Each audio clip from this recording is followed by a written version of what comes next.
শ্রীরাম বলছি, ও মা দেখো না, তোমার সাথে কথা বলতে বলতে কত বেলা হয়ে গেছে। তুমি তাড়াতাড়ি ভাইকে কোঠের সাথে সাজিয়ে দাও না মা। তাছাড়াও ভাই কানাই যদি কোঠে না যায়, ওই নবলক্ষ ধেনুর পাল কে ফেরাবে মা? এই কথা শুনে মা যশোমতী বলছে, তুই কি বললে শ্রীরাম? ওই নবলক্ষ ধেনুর পাল আমার গোপাল বাছা ফেরায়? মায়ের এমন ভাবে বলা দেখে শ্রীরাম ভয় পেয়ে বলছে, না না না, ভাই কানাই কেন নবলক্ষ ধেনুর পাল ফেরাবে? ওই ধেনুর পাল আমরাও ফেরাই না, ভাই কানাইও ফেরাই না। কে ফেরাই জানো? ভাইয়ের বেলুতে ফেরাই মা। ভাইয়ের বেলুতে ফেরাই মা, ফেরাই মা, বেলুতে ফেরাই মা, ভাইয়ের বেলুতে ফেরাই মা, বেলুতে ফেরাই মা। ধেনুর পাল ভাইয়ের বেলুতে ফেরাই মা।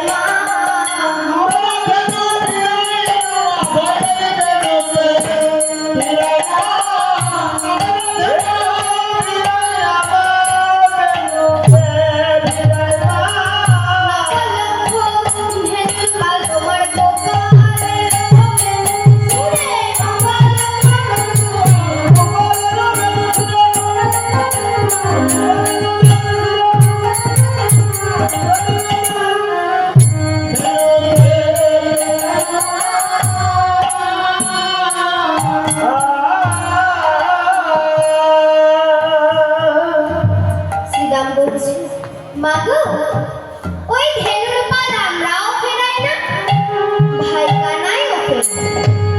কে ফেরাই জানো? ভাই কানাইয়ের বেলুতেই ফেরাই।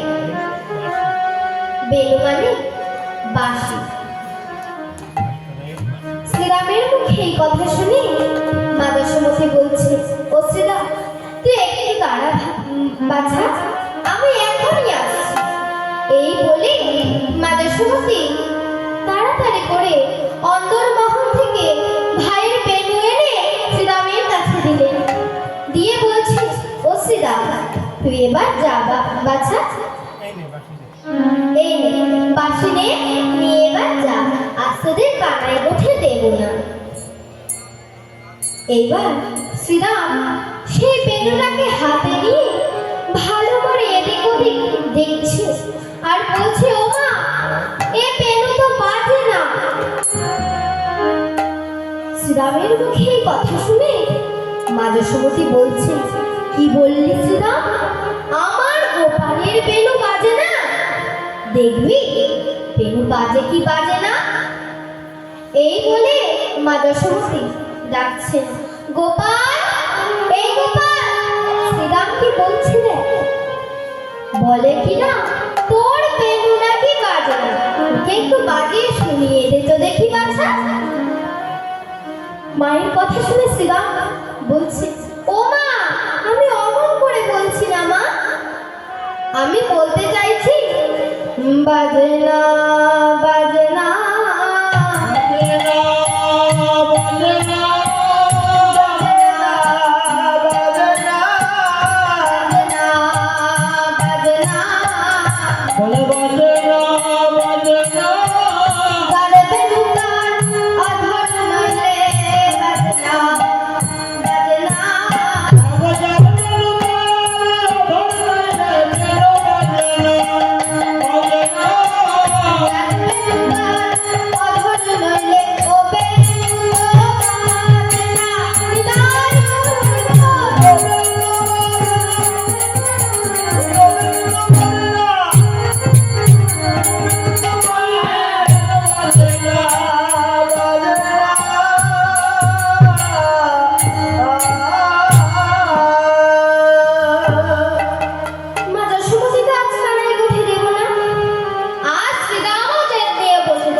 শ্রীরামের কাছে গোপাল দিতেই হলো।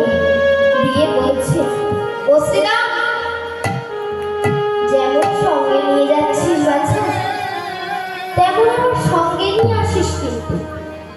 ভাই কানাইকে একদম হাতছাড়া করবি না।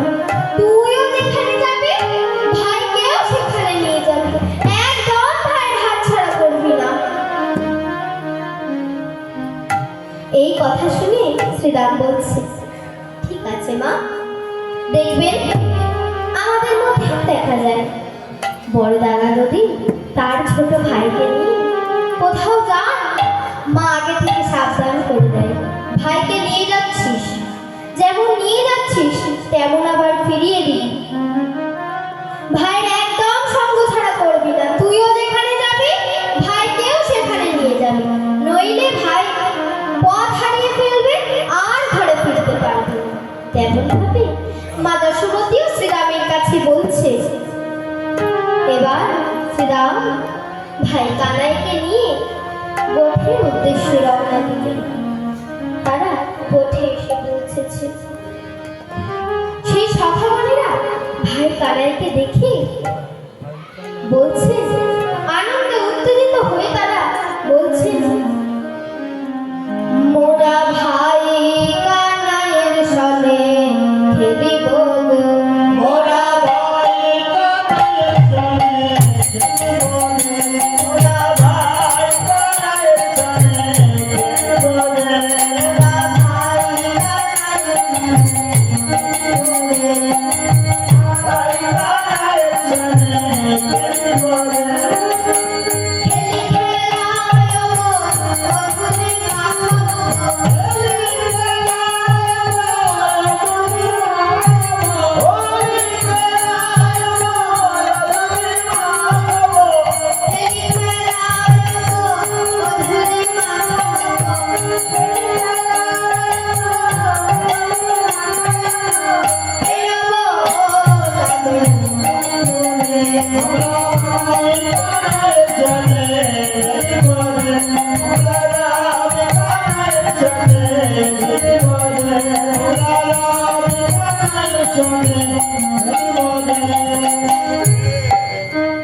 খেলিতে বিনোদ খেলা, গগনে অধিক বেলা। খেলিতে বিনোদ খেলা, গগনে অধিক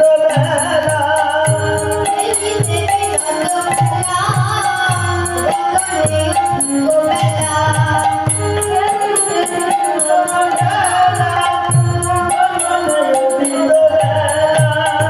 সমবেত হইল সখাগণে,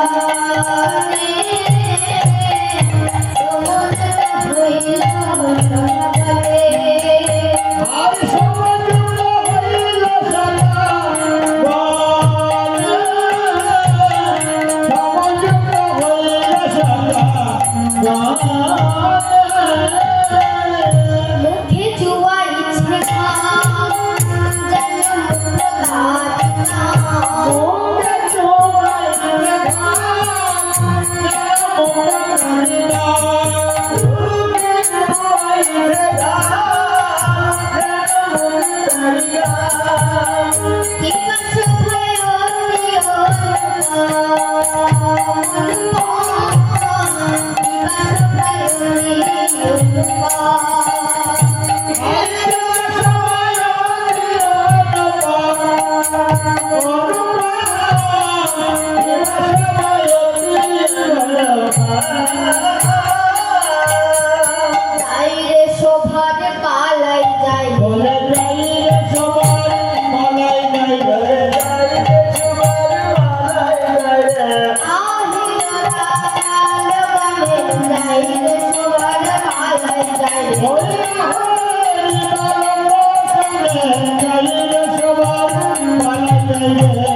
বললেন, প্রখর রবির তাপে আকুল হইল সবে। তখন সেই রাখাল বাড়িরা বলছে, ভাই কানাই রে, আর ভালো লাগছে না খেলা।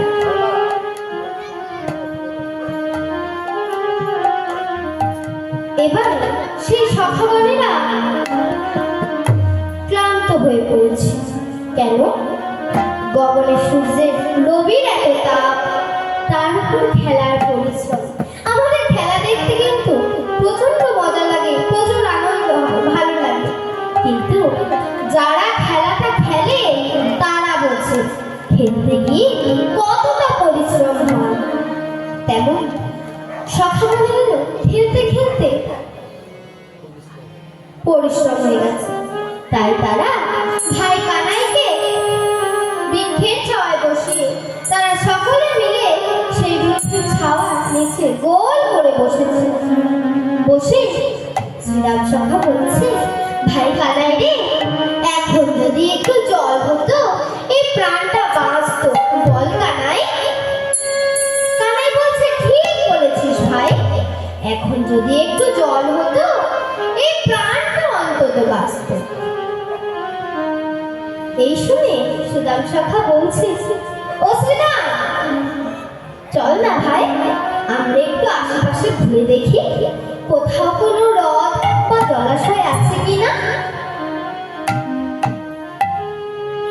সুদাম বলছে, ও সুদাম, কিন্তু ভাই কানাই তো ছোট, ভাই কানাই তো আমাদের মতো আর হাঁটতে পারবে না। ভাই কানাই আমাদের মতো হাঁটলে ভাই কানাইয়ের কষ্ট হবে।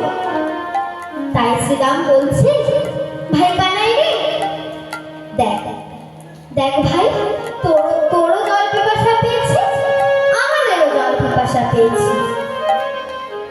আমি বলি, তুই এই বৃক্ষের ছাওয়ায় বস, আমরা যাই, গিয়ে জল পান করি, আর তোর জন্য সবাই মিলে অঞ্জলি করে জল আনবো। কি রে কানাই, হবে না ভাই? কানাই মাথা নেড়ে বললেন। এবার সকল রাখালগণ চলেছেন কোথায়? পিপাসায় কুল হইয়া চলল সকল ধাইয়া।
এইভাবে তারা অনেকটা দূর এসেছে। এসে সুদাম সখা বলছে, ভাই কানাই তো ওখানে একা একা বসে আছে, চল ভাই, আমরা তো অনেক দূরেই এলাম, কিন্তু কোথাও কোনো জলের হ্রদ দেখতে পেলাম না। চল ভাই, আমরা বরং আবার কানাইয়ের কাছেই ফিরে যাই। এই কথা শুনে সুদাম সখা বলছে, শ্রীরাম, দেখ ভাই, ভাই কানাইও তো জল পান করবে সেই আশায় বসে আছে। এখন যদি আমরা জল না নিয়ে যাই তখন কানাই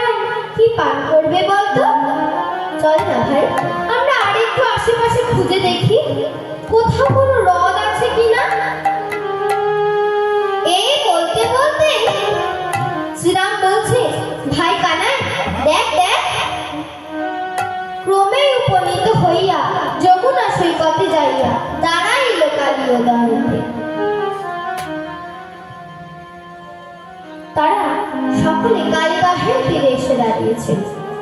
সেই কালীবাহের জল কালী ও রাধে কালী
পরিপূর্ণ জলাশয় দেখে তারা কি করলেন? আকণ্ঠ অবধি জল পান করেছে। আকণ্ঠ মানে গলা। তারা আকণ্ঠ অবধি জল পান করেছে। জল পান করার পর তাদের কি অবস্থা? মহাজন বললেন,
না গো রহে তাহার বাসুদেবা তাহার বাসুদেবা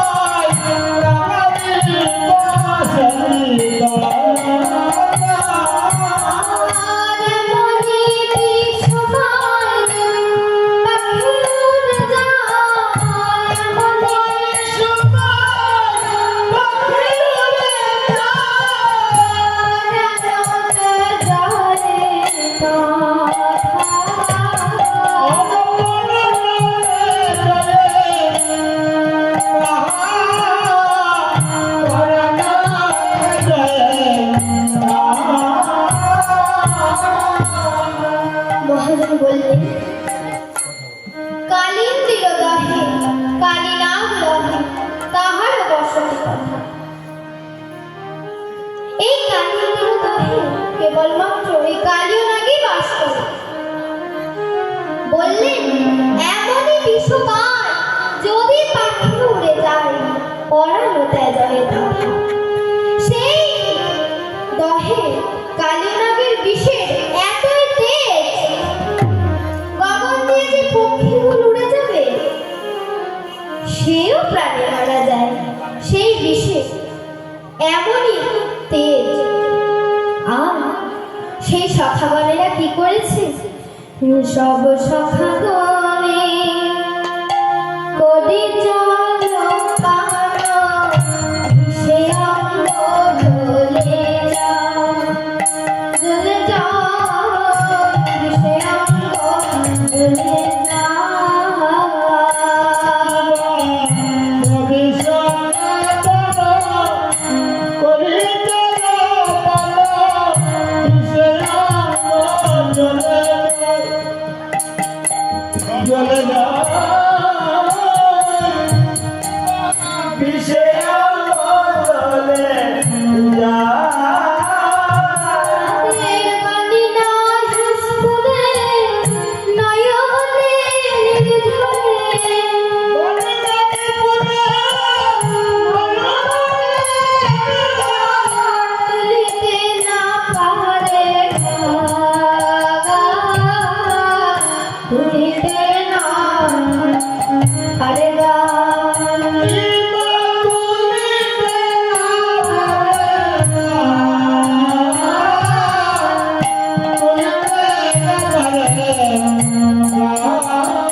প্রাণে যাওয়ার কালে এই মুখে বলে এই আশা শুধু এই আশা শুধু বুকে প্রাণে যাবার কালে শুধুমাত্র বলে এই আশা শুধু বুকে রে, এই আশা শুধু বুকে। আর জনমে আর হলো না তোর সনে ঘটে তোর সনে ঘটে যাওয়া ওরে জনমে যদি আর হলো না, তোর সনে বনে যাওয়া, তোর সনে বনে যাওয়া। সখারা ওই বীজ জল পান করে তাদের সর্ব অঙ্গ জ্বলে যাচ্ছে। শ্রীরাম বলছে, ভাই সুদাম রে, আমার হাত পা কেমন জ্বালা জ্বালা করছে ভাই। এই কথা শুনে সুদাম সখা বলছে, ভাই ভাই সুদাম রে, আমার সর্ব অঙ্গ জ্বলে যাচ্ছে ভাই।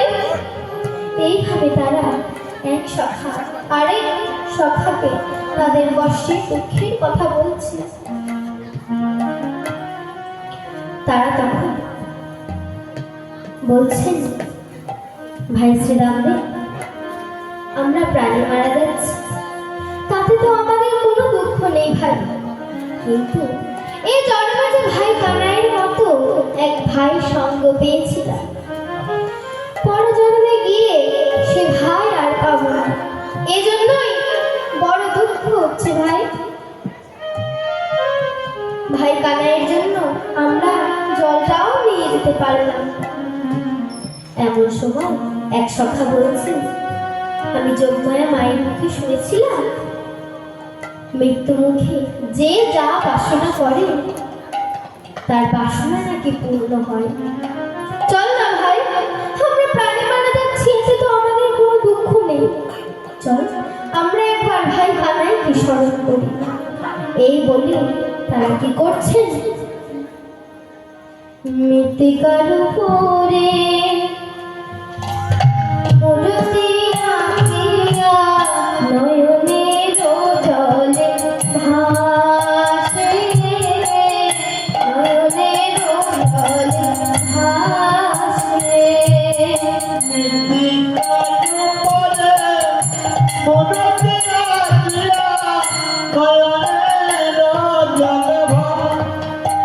ভাসে, নয়নের জলে ভাসে। আর দাসলোচনা হলো চেতনা,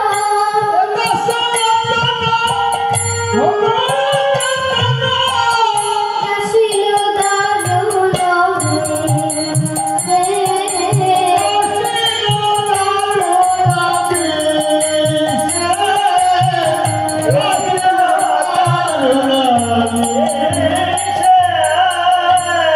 তারা বলছে, না একবার তোমার মূর্তি ধরো,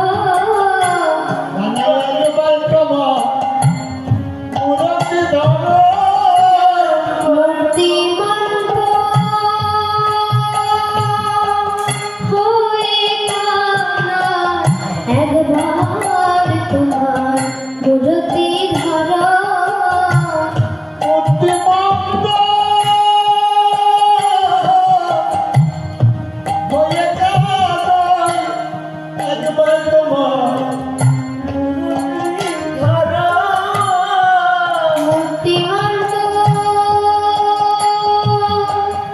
হয়ে কানা, একবার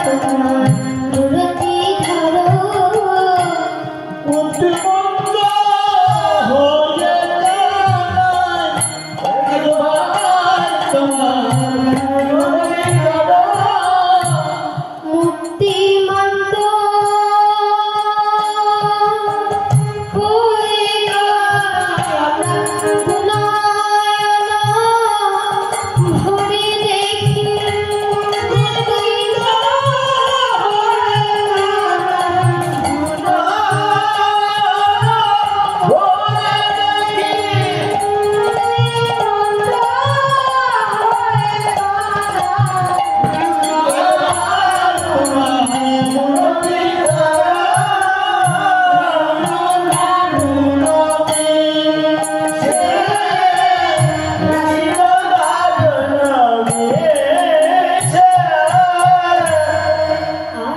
ওদিকে তো ভাই কানাই সেই বৃক্ষের ছাওয়ায় বসে আছে। তাই মহাজন কলম দিলেন,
তোর পায়ে ব্যথা লাগবে, তোর কষ্ট হবে, আমরা ছুটে যাব আর তাড়াতাড়ি করে চলে আসবো।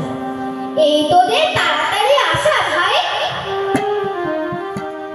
এই বলে গোবিন্দ ধৈর্যহারা হয়ে চলেছিল। সে সর্ব জায়গায় খুঁজল, কোথাও পেলেন না। অবশেষে কোথায় এলেন না কালীদহের তীরে। কালীদহের তীরে এসে সে কি দেখছেন? শয়নে দেখিয়া তাকে কহে সাধারণে,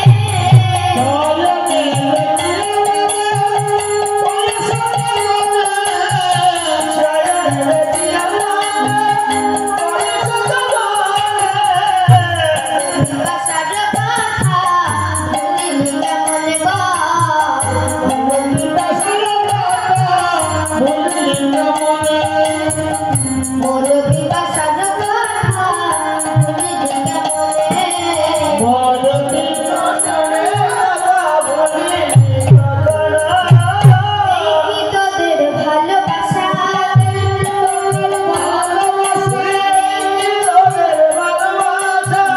এই তোদের ভালোবাসা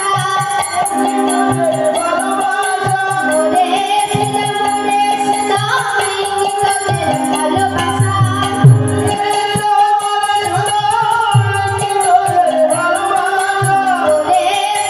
মোরে সদা মামায় ভুলে তোরা ঘুমায় ওলাই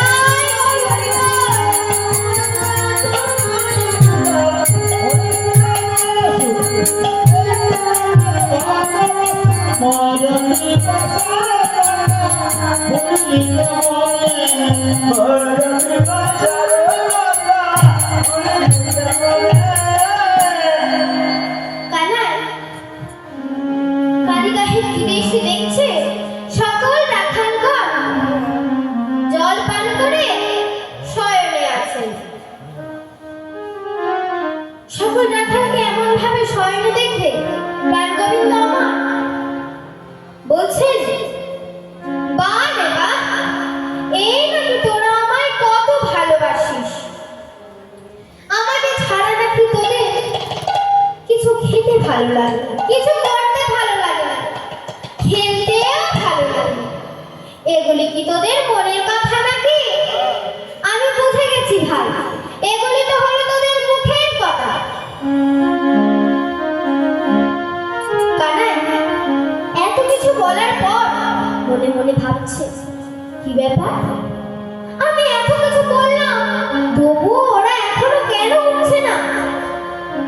গোবিন্দ আমার মনে মনে ভাবলে, আমি যখন ননি চুরি করেছিলাম, মা যখন আমায় জিজ্ঞাসা করেছিল, কানাই ননি কে চুরি করেছে, তখন আমি ভাই শ্রীরামদের দিকে ইশারা করে বলেছিলাম, ভাই শ্রীরাম, আমার নাম যদি বলেছো তবে তোমাদের সাথে আর খেলবো না, কথাও বলবো না।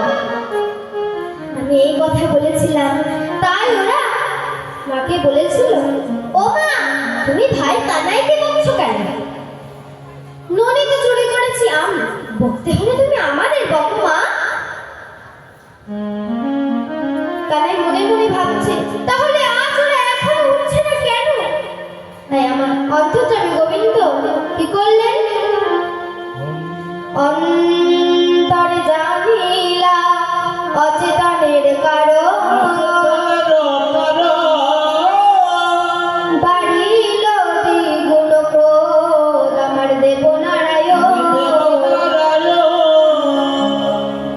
পদহস্ত পরশিয়া প্রাণদান দিল, জয় কানাই আর জয় বলে সবাই উঠে দাঁড়াইল, জয় কানাইয়া লাল কি,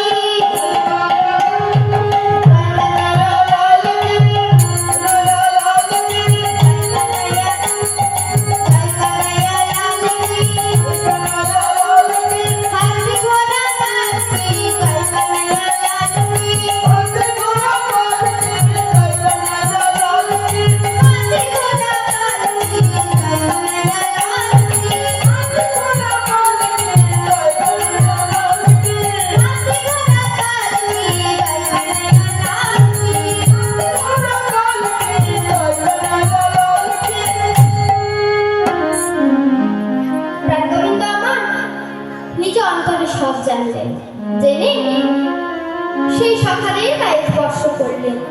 স্পর্শ করাতে তারা চৈতন্য ফিরে পেলেন। পেয়ে গোবিন্দ আমার নিজ অন্তরে তো সব জানলেন, তার উপর সখাদের কষ্টের দুঃখের কথা শুনে সে ওই কালো নাগের উপর আরো রুষ্ট হয়ে তিনি বলছেন, কালোকে সমাজের শিক্ষা দিতেই হবে।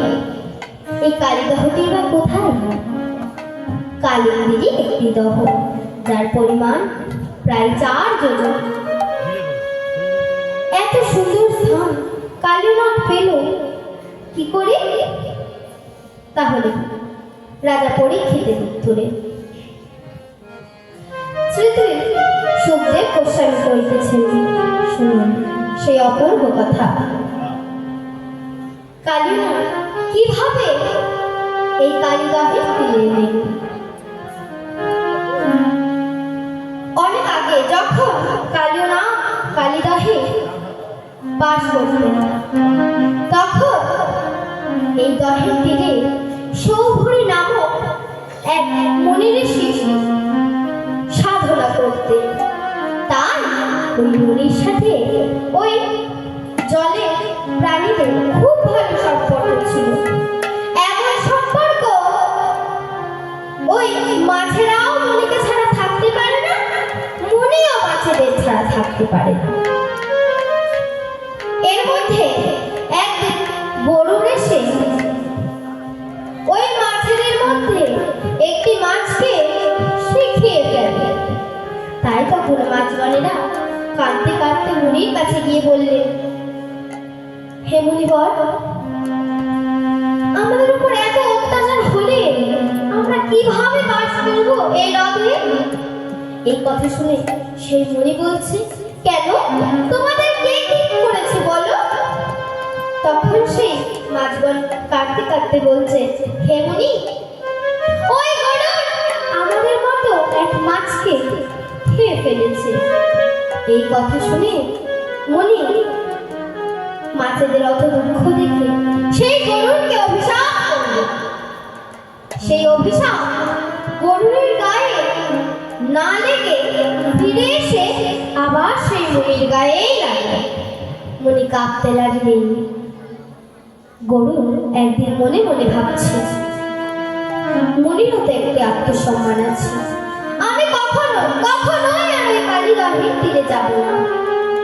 এই কথা যখন সেই কালিনাগ জানতে পারলেন, সে মনের আনন্দে তার পরিবার নিয়ে কালিদহের তীরে এসে বসবাস করতে লাগলেন।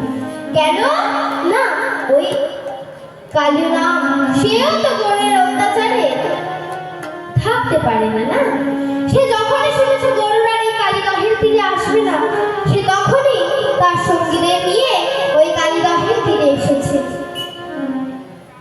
কালিনা যখনই এসেছে, ওই কালিনাগের বিষের প্রভাবে ওই কালিদহের জল বিষময় হয়ে গেল। কালিনাগে এমনই বিষের তেজ, সেই কালিদহের তীরে যে বৃক্ষগুল্মলতা ছিল সেগুলো সঙ্গে সঙ্গে শুকিয়ে গেল। প্রাণগোবিন্দ আমার কালিদহের ওই অবস্থা দেখে বলছেন, দহের জল সর্ববিষময়, জীবের সাধনা সেখানে যায়। দহের জল সর্ববিষময়, জীবের দহের মাঝে রাহে কালিনা।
মনে মনে চিন্তা করলেন, যে বৃন্দাবনের স্মরণে জীবের ত্রিতাপ জ্বালা হতে মুক্তি পায় জীব, আজ সেই বৃন্দাবনে বিষ কখনোই না।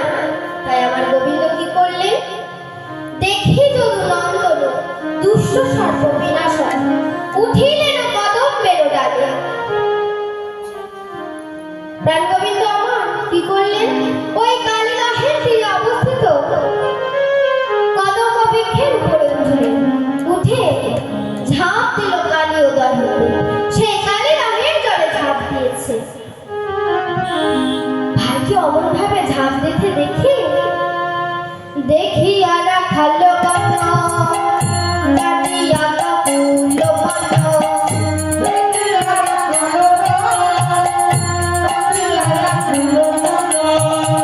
পরে সবে মূরছিত হইয়া, পরে সবে মূরছিত হইয়া।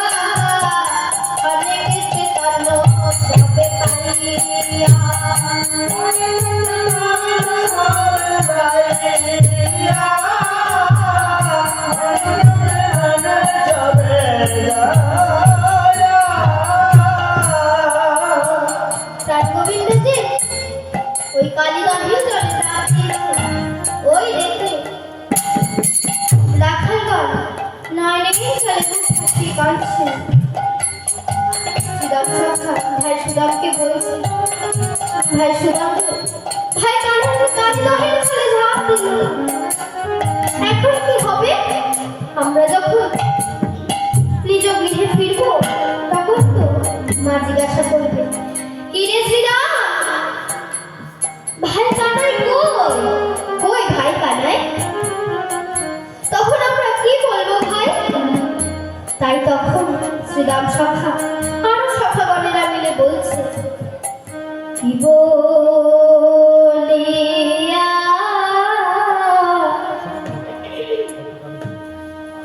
যাব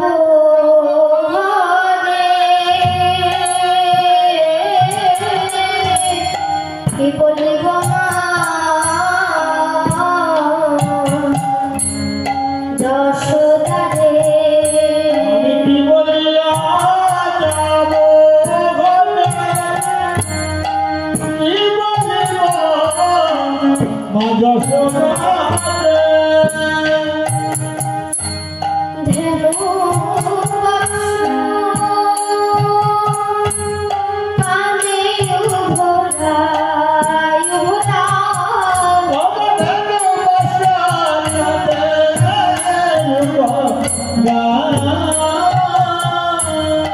ওই অবস্থায় ধেনুবৎস নয়নের জলে বুক ভাসিয়ে কাঁদছেন। অমন দেখে শুনিয়া সব বাণী পাষাণ হইল পানি।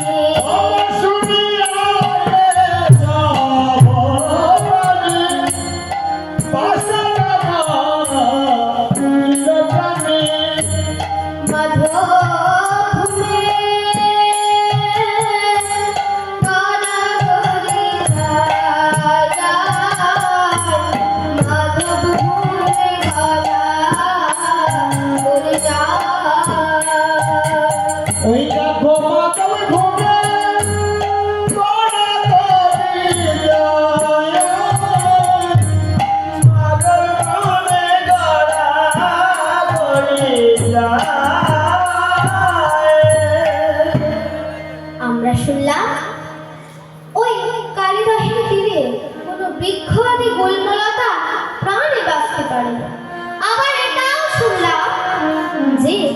প্রাণ গোবিন্দ আমার ওই কালিদাহির তীরে অবস্থিত কদম্ব বৃক্ষ থেকে কালিদাহির জলে ঝাঁপ দিয়েছে। এইবার প্রশ্ন, তাহলে সব বৃক্ষ প্রাণে মারা যাচ্ছে, এই কদম্ব বৃক্ষই বা কি করে বেঁচে আছে? তাহলে বলি, একদিন গরু চন্দ্রিমাকে নিয়ে পথ দিয়ে যাচ্ছিলেন। পথে যেতে যেতে পুরন্দর মানে ইন্দ্রদেব পুরন্দরের সঙ্গে দেখা হয়। গরু আর পুরন্দরের সঙ্গে কিছু কথা ছিল, মাঝে ছিল চন্দ্রিমা। তাই গরু ওই কালিদাহের তীরে কদম্ব বৃক্ষে চন্দ্রিমাকে রেখে পুরন্দরের সঙ্গে কথা বলছিল। আপনারা অনেকেই জানেন, সমুদ্র মন্থনকালে সমুদ্রের একদিকে অমৃত আর একদিকে বিষ জল পেয়েছিল। আমাদের দেবতারা পেয়েছিলেন অমৃত আর অসুরগণেরা পেয়েছিলেন বিষ। চন্দ্রিমাও দেবতাদের মতনই একদিন সেও একটু অমৃত পেয়েছিল। সে যখন ওই কদম্ব বৃক্ষে বসেছিল, একটু অমৃত কদম্ব বৃক্ষে পড়ে, সঙ্গে সঙ্গে সেই কদম্ব বৃক্ষ অমরত্ব লাভ করে। তাই মহাজন বললেন, যেহেতু এই বৃক্ষ চন্দ্রিমার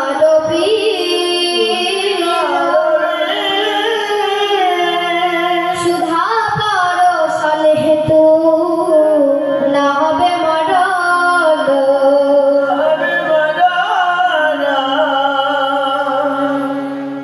গোবিন্দ আমার ওই কালিদাহের জলে যখনই ঝাঁপ দিলেন, কম করেও সেই কালিদাহের জল 100 হাত উপরে উঠলেন।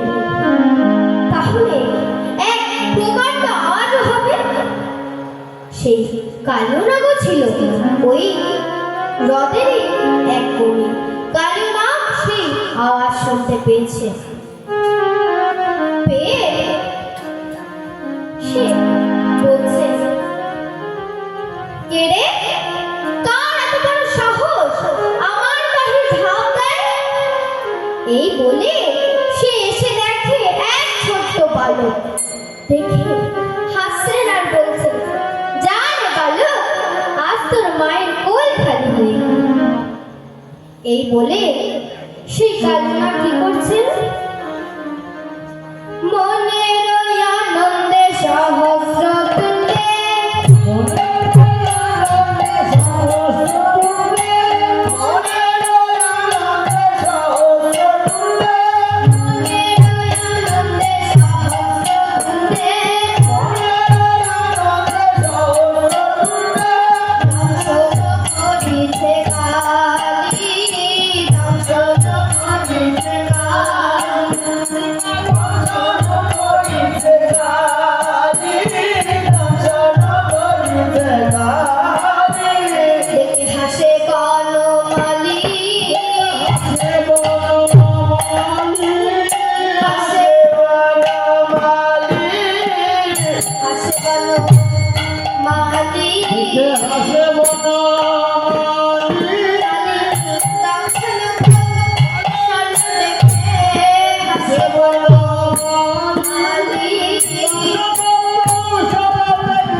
ততই সেই কালীয় নাগের দাঁত ভেঙে যাচ্ছে। তাই তখন কালীয় নাগ মনে মনে চিন্তা করছেন, আর কি বলছেন? মনেতে চিন্তিয়ে কালীয় তখন, মনেতে চিন্তিয়ে কালীয় তখন, বিরত বাঁধিতে যায় গো।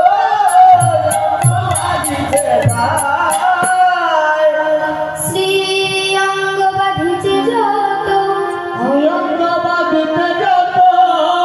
অঙ্গ ক্ষীণ হলো তত,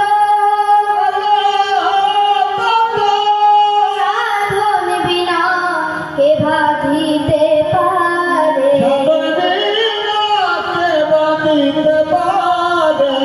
আমার গোবিন্দকে বাঁধিতে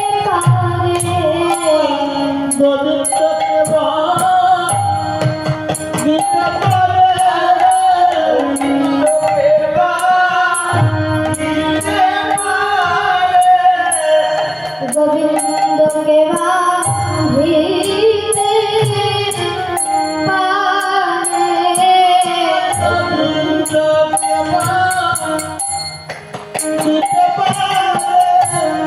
প্রেম ভক্তি জুড়িয়া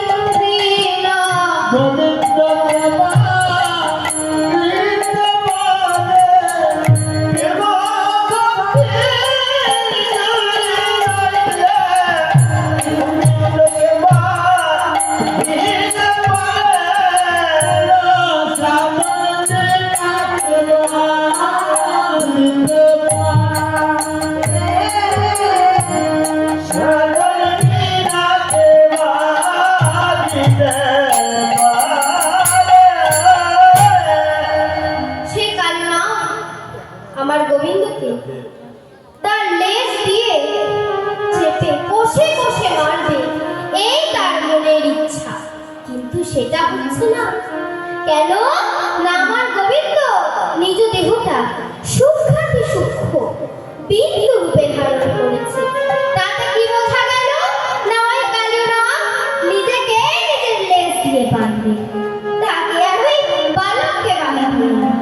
আচ্ছা, এবার আপনারাই বলুন তো, কেউ যদি মনে করে আমার গোবিন্দকে বাঁধবে, সে কি বাঁধতে পারে?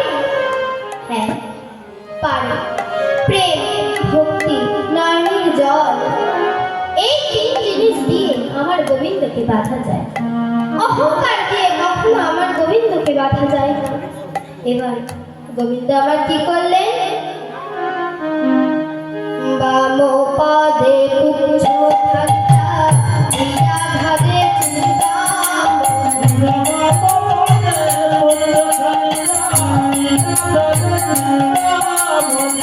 বাম পাদে পুচ্ছ ঠাট্টা, দিয়া ধারে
পুচ্ছগুলি এক একটা করে ঝরে পড়তে লাগলো।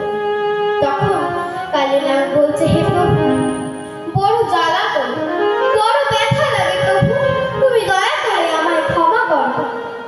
তখন সেই কালীনাগ বলছে, প্রাণ নাহি মার প্রভু, প্রাণ করো দান, তবে তো জানিব ভক্ত বৎসল নাম।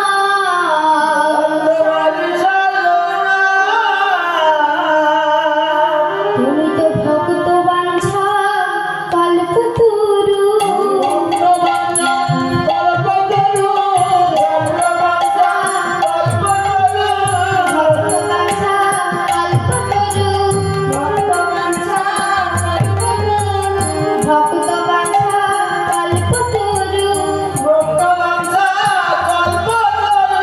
পতিত পাবন দীনবন্ধু, ভক্ত বাঞ্ছা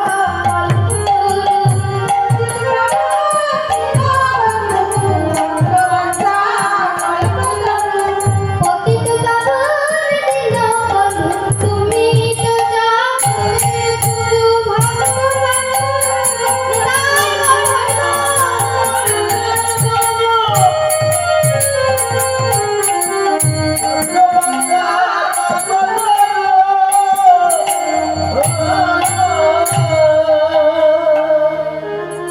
এবার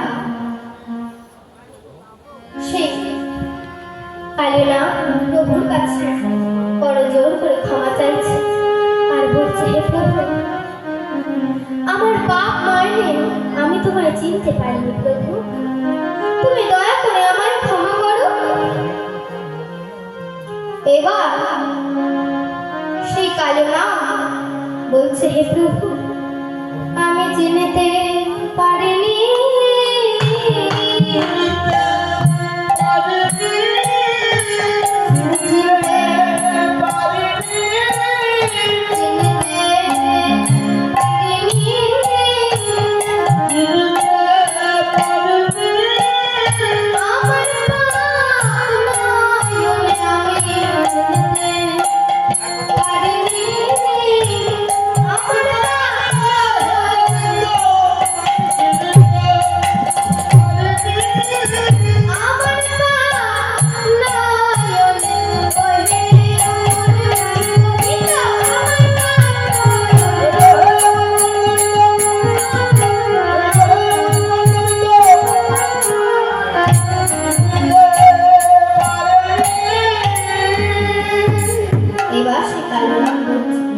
হে প্রভু, তুমি দয়া করে আমায় ক্ষমা করো না প্রভু। এই কথা শুনে প্রাণগোবিন্দ বলছে, ওরে দুষ্ট কালিও, তুই হলি মহা পাপী, তোকে আমি ক্ষমা করব? তোকে তো আমি প্রাণে মারব। আর প্রাণগোবিন্দ আমার কি করলেন?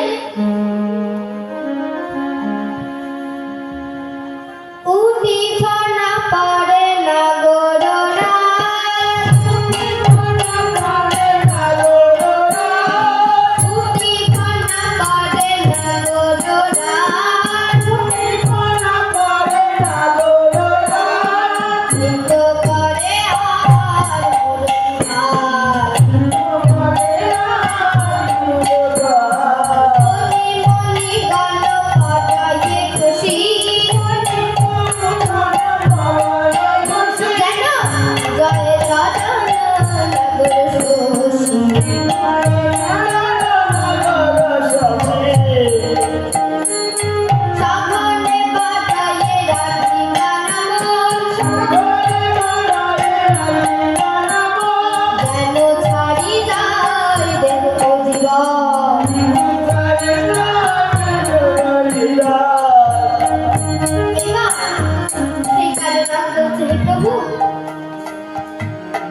তুমি যখন আমায় সৃজন করেছিলে, আমার সৃজনকালে তুমি আমায় কি দিয়ে সৃজন করেছিলে প্রভু?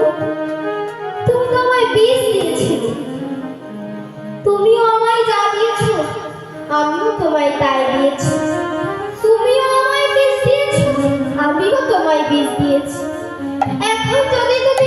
বিষ দিয়ে আমার কাছ থেকে অমৃতের আশা করো? আমি কোথায় পাবো প্রভু? তাই সেই কালো নাগ বলছে, হে প্রভু, তুমি আমায় যা দিয়েছো আমি তাই দিয়েছি। আমার কাছে এসো, তাই দিয়েছি। কালো নাগ এমন করে গোবিন্দের কাছে বললেন। এবার কালো নাগের পত্নীগণ এসে প্রাণ গোবিন্দের কাছে করজোড়ে করে ক্ষমা চাইছে আর বলছে, হে প্রভু, শতপুত্রের জননী হলেও তাকে বলা হয় অভাগিনী। কেন? স্বামী না থাকলে তাকে অভাগিনী বলা হয় কেন? মহাজন বলন দিলেন, স্বামীরে বলিলে মন্দ, মনে মনে মনে মনে হাসে, মনে আসে, পুত্ররে বলিলে মন্দ, অবশ্যই সে রোষে। অবশ্যই সে রোষে। স্বামীকে যদি বলা হয় তুমি ভালো না, সেই কথাটাকে মন থেকে তুমি বলে দেয়। পুত্রকে যদি বলা হয় তুই ভালো না, ব্যাস তার হয়ে গেল। তাই তখন সেই কালো নাগের পত্নীগণ কি করছে? পতির শোকেতে তারা শোক তারে কাঁদে, রক্ষা কর বলে পড়িল শ্রীপদে। প্রাণ নাহি মার প্রভু, প্রাণ কর দান, তবে তো জানিব ভক্ত বৎসল নাম।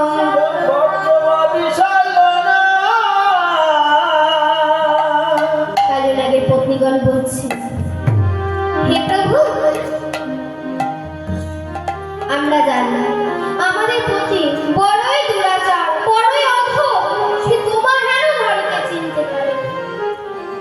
আমাদের প্রতি নয় দুরাচার, বড় অধম, কিন্তু তুমি তুমি তো পতিত পাবো। তুমি দয়া করে আমার প্রতি প্রাণ ভিক্ষা দাও প্রভু। সেই কালো নাগের পত্নীগণ গোবিন্দের কাছে করজোড় করে নিবেদন করছে। তার পত্নীগণের সাথে কালো নাগ গোবিন্দের কাছে নিবেদন করছে। এবার সেই কালো নাগ পত্নীগণের এমন ভাবে ক্ষমা চাওয়াতে প্রাণ গোবিন্দ সন্তুষ্ট হয়ে কালো নাগের মস্তক হইতে নেমে আসবে। ওইদিকে সেই গোকুলের দশা কেমন হয়েছে? প্রাণ গোবিন্দ আমার ওই কালিদাসের জলে ঝাঁপ দিয়েছে। আর গোকুলের দশা কেমন হয়েছে?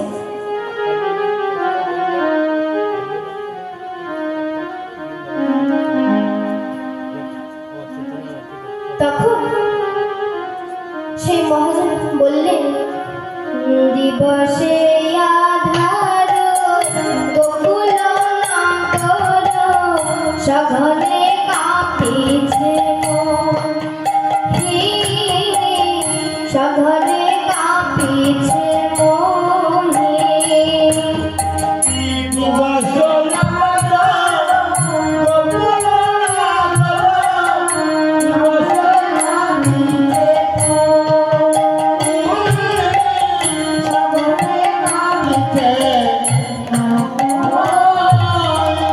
রুদ্র দিখে নয়নে নিমিখে,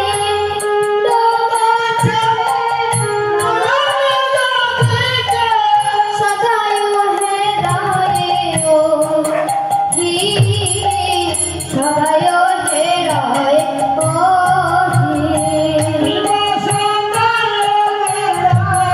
ও,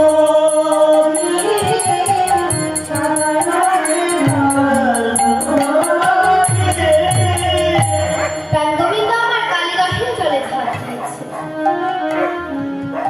তাই ওই ব্রজবাসী যেদিকেই তাকাচ্ছে শুধুই অমর গোবিন্দ। তাই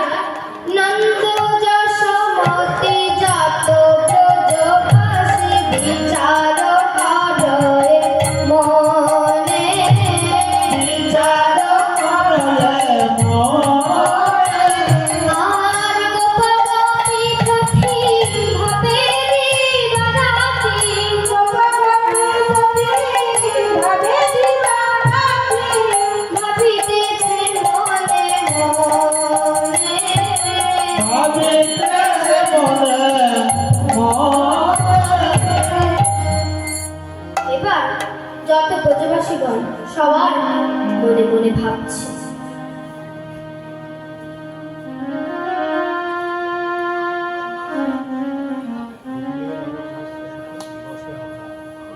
গোকুলে ওই অবস্থায় দিবসে আধার হয়েছে, দিনের বেলা অন্ধকার হয়ে যাচ্ছে। এইবার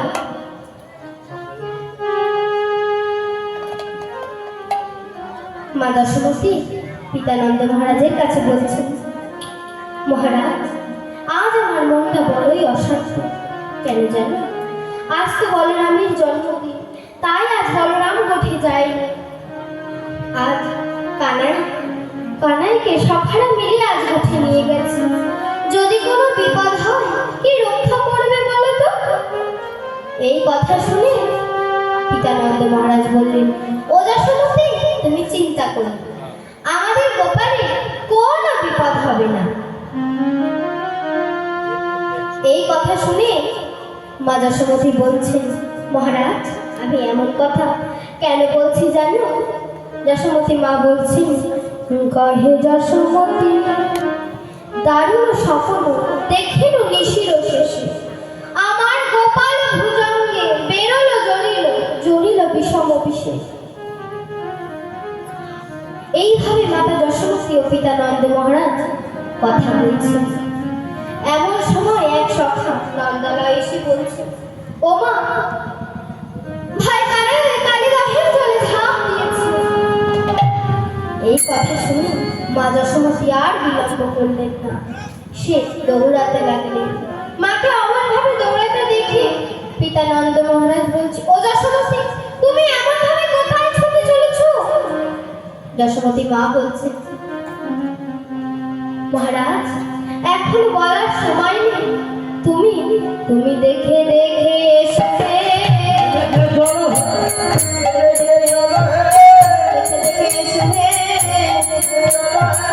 গোপালের পদ চিহ্ন দেখে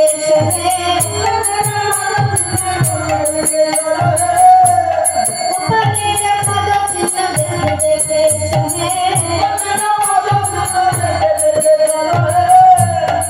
এই কথা সকল ব্রজবাসীগণও জানতে পারলেন। দাদা বলরামও জানতে পারলেন। দাদা বলরাম ব্রজবাসীদের নিয়ে সেই কালীদের এলেন, আর মা যশোমতী ও পিতা নন্দ মহারাজও এলেন। তারা এসে দেখলেন সকল সখাগণ আছে, কিন্তু তাদের গোপাল নেই। ওই দেখে মা বলছে, ওরে শ্রীরাম, ওরে সুদাম, কোথায় আমার গোপাল? ওরে শ্রীরাম, ওরে সুদাম, কোথায় আমার গোপাল? কোথায় আমার জীবনের জীবন? কোথায় আমার জীবনের জীবন? কোথায় আমার জীবনের জীবন? কোথায় আমার জীবনের জীবন?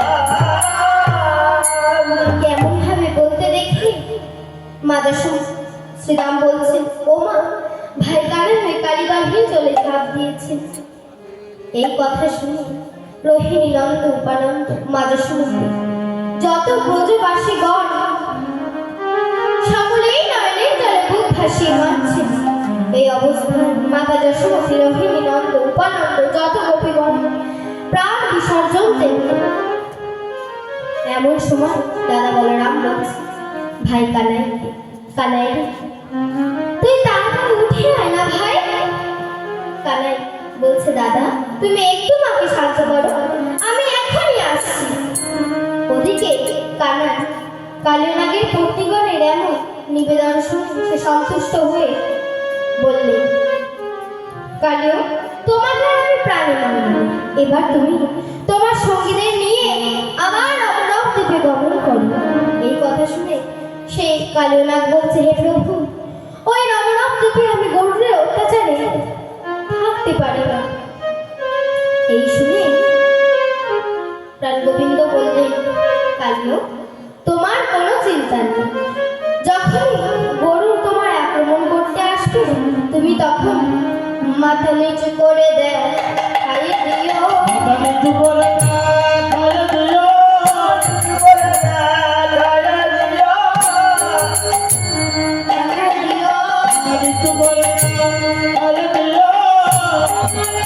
যুবকের কথা মাথা নিচু করে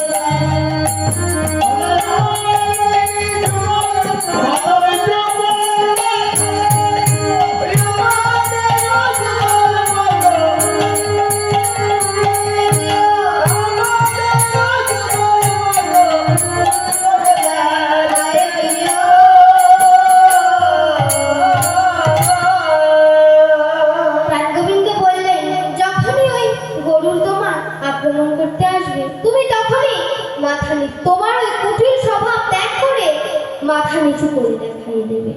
আমার পদচিহ্ন তোমার মাথায় দিলাম। গরুর আমার পরম ভক্ত, সে আর তোমায় আক্রমণ করবে না। এইবার প্রশ্ন, এই কালিনাগ সর্বমূলে জন্ম পেল কিভাবে গোবিন্দের রাঙাচরণ মাথায় পেল?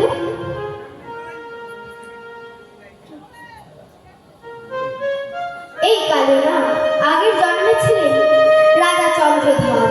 এই রাজা চন্দ্রধর একদিন তার প্রজাদের নিয়ে মৃগয়া মানে হরিণ মৃগয়া শিকার করতে গেলেন। মৃগয়া শিকার করতে গেলেন। মহারাজ বললেন তার প্রজাদের কাছে একটি শিবির বানানোর জন্য। সেই প্রজাগণেরা মিলে তখন এক শিবির বানালেন। ওই শিবিরে মহারাজ ও তার প্রজাদের নিয়ে থাকছিলেন। তখন সেই পথে অগস্ত্যমুনি যাচ্ছিলেন। অগস্ত্যমুনি মনে মনে ভাবলেন, ইনি তো মহারাজ, দেখি মহারাজ মানে তো প্রজার পিতা, দেখি তো এ কেমন কর্তব্য পালন করে।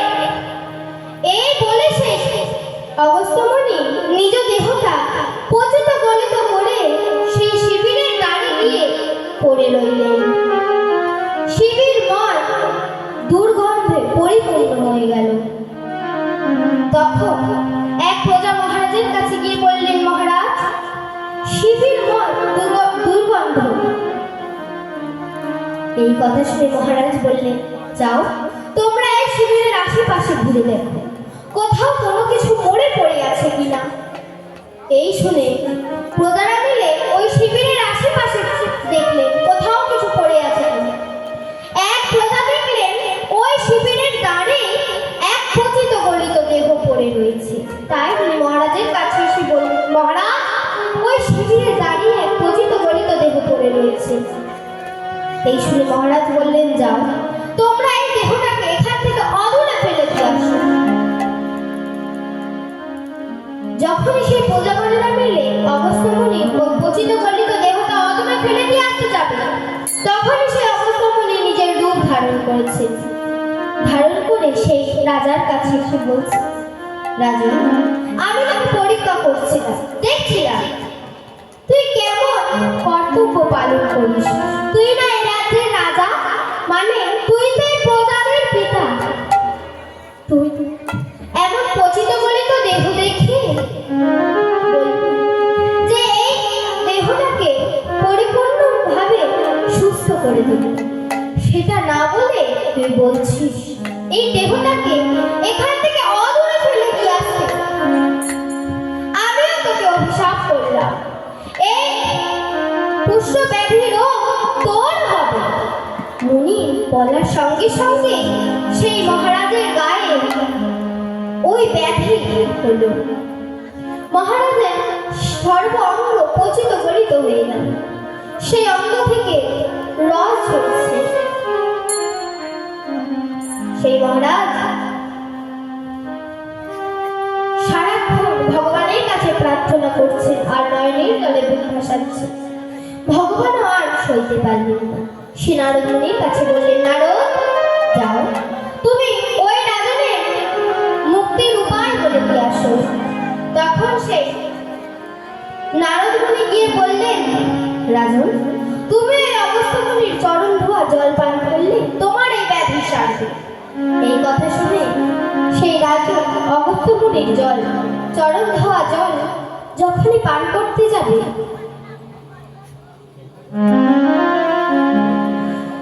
সেই অগস্ত্য মুনির চরণ ধোয়া জল সেই মহারাজ যখনই পান করতে যাবে, সেই অগস্ত্য মুনি আবার মনে মনে ভাবছে, দেখি তো এই মহারাজ আমার চরণ ধোয়া জল স্রষ্টা ভক্তি ভাবে পান করছে নাকি নিজের ব্যাধি সারানোর জন্য পান করছে। আবার সেই অগস্ত্য মুনি সেই মহারাজ যখনই সেই জল পান করতে যাবে, সেই জলে কৃমি কীটে পরিপূর্ণ করে দিবে। ওই দেখে সেই মহারাজের মনে ঘৃণা এলে, সে মনে মনে ভাবছে, এই জল আমি কি করে পান করব। মহারাজ শুনেছে নাসিকায় ঘ্রাণ নিলে নাকি অর্ধ ভোজন হয়, তাই সে তখন নাসিকায় ঘ্রাণ নিয়ে মস্তকে ধারণ করলেন। অগস্ত্য মুনি আবারও এসে বলছেন, রাজন, আমি আবারও তোমাকে পরীক্ষা করছিলাম, দেখছিলাম তুমি আমার চরণ ধোয়া জলটি শ্রদ্ধা ভক্তি ভাবে পান করো নাকি তোমার ব্যাধি সারানোর জন্য। তুমি যে জলটা পান করতে যাচ্ছিলে সেই জল স্বচ্ছ সুবিমল জলে ছিল, কিন্তু তোমার চোখের ধারণা ছিল ওই জলে কৃমি কীটে পরিপূর্ণ। এই কথা শুনে মহারাজ বলছে, হে মুনিবর, তাহলে কি আমার সারা জীবন এই ব্যাধি নিয়ে থাকতে হবে? তখন মুনিবর বললেন, না রাজন, তুমি এই জলকে অর্ধ ভোজন করেছো, তোমার আর এই ব্যাধি থাকবে না, তবে তুমিও আমার মতো হবে, তুমিও আমার মতো সর্বকুলে জন্ম পাবে। এই কথা শুনে মুনি রাজন বললেন, হে মুনিবর, সেই সর্বকুল থেকে আমার কি তাহলে আর মুক্তি হবে না? এই কথা শুনে মুনি বললেন, হ্যাঁ নিশ্চয়ই হবে। যেদিন প্রাণ গোবিন্দ নিজে এসে তার রাগাচরণ তোমার মাথায় দেবে, সেদিনই তুমি মুক্ত হবে এই সর্বকুল থেকে।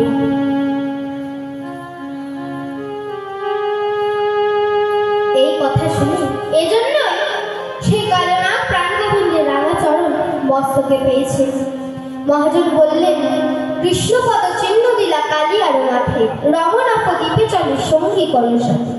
যার চরণ পাওয়ার আশায় যত মুনি ঋষি বলে, ধ্যান যোগ্য পরিপূর্ণ রহে সর্বত্র।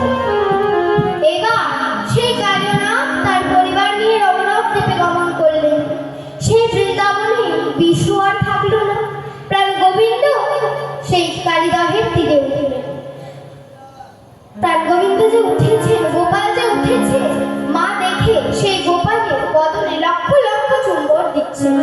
সকল ব্রজবাসীগণ আনন্দিত হয়েছে, আজ সকলে এসেছে, কিন্তু আরেকজন এসেছে অষ্টসখী পরিবৃত্ত হয়ে, শ্রীমতী রাধারানী।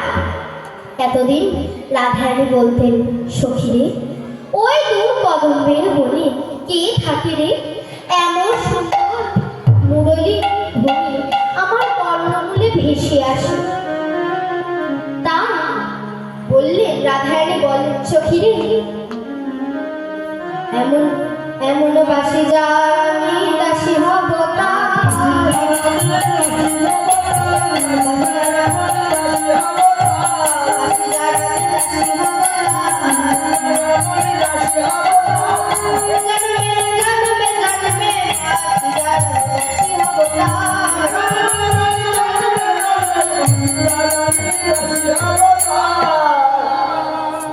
এইবার সেই সখীরা বললেন, রাধে, ওর নাম কৃষ্ণ।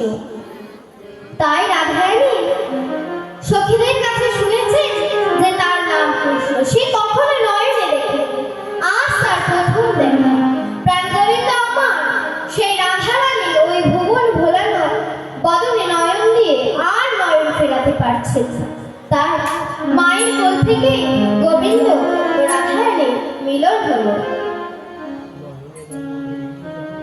নয়নে নয়নে মিলন হলো, নয়নে নয়নে